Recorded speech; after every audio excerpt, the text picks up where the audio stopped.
Simon, I'm going to go to you now because when we last spoke, both of you actually were out on betting the Jets. Now it seems even more likely they're going to get Rodgers, both Derek Carr and Jimmy G, off the market. Simon, have you changed your tune at all when it comes to the Jets? And I'll just say real quick to Chad's point, the Bears actually on BetMGM now down to 40-1 for Super Bowl. So if you got them 100-1 on BetMGM, they're down to 40-1. That's clearly the books are taking a big movement. They're obviously improving this offseason. The Jets, overreaction by the public. This is kind of hit a breaking point. We talked last week. It was too much overreaction. It's the same thing this week. I'm looking at a team now. They have the fourth highest odds in the AFC to win the AFC. So they're a team that, they were at 25-1 last week. They moved up to 16-1 now for the Super Bowl. I'm just looking at AFC for them to win the AFC now. They have the fourth highest odds. That's insane, people. I don't get. It feels like I'm taking crazy pills here. So you're telling me in a division that Miami, they're going all out, right? They have a guy on a rookie contract, so they're going all out, building out that defense and that offense.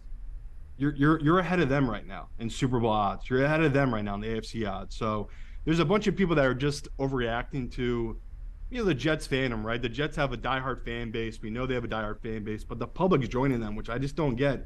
Aaron Rodgers, what is he, 0-4 in his last NFC Championship games? That was against a weak NFC. Now he's going to the AFC that we all talked about. They just have better teams, better quarterbacks. It just doesn't make sense. I feel like it's one of the dumber bets. Even at 25-1, I think it was a dumb bet to take the Jets. So to me, I'll just do the smart pro move of just sitting back and waiting. Rodgers is the head case. We know that he usually starts slow. I could easily see them starting the year, in that division as well. It's a really hard division, the AFC East. If they're 1-3, 1-4, me and Chad will get a nice little discount on this Jets team while all these suckers are betting them here in March. So to me, that's a team I would stay far away from. If you haven't touched them yet, don't do it. Just all the drama too right now with Aaron Rodgers.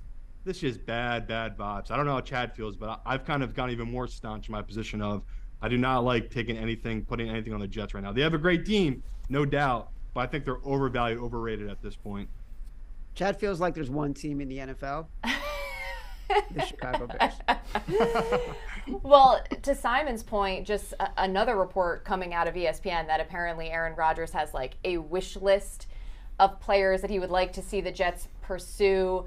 I feel like we just have to wait and see if any of those are really concrete before we're going to get an accurate view of the Jets. Would you agree?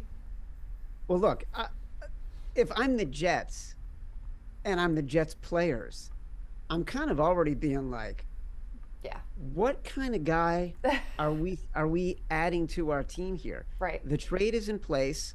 He's holding us hostage. Jimmy G got signed. The Panthers made a move. Now he's telling us who he wants on the team that we're going to have to go sign as an effort of good faith before he's even told us he'll join the team. So what if we do all this and he doesn't join the team? We got Zach Wilson. Because, by the way, Jarrett Stidham signed. Mike White signed. Taylor Heineke signed. Like, they can't even get the quality backup. So Aaron Rodgers doesn't even play for this team yet, and he's already holding them hostage. Yeah. It's like they're getting the lesson that Green Bay has learned for 15 years.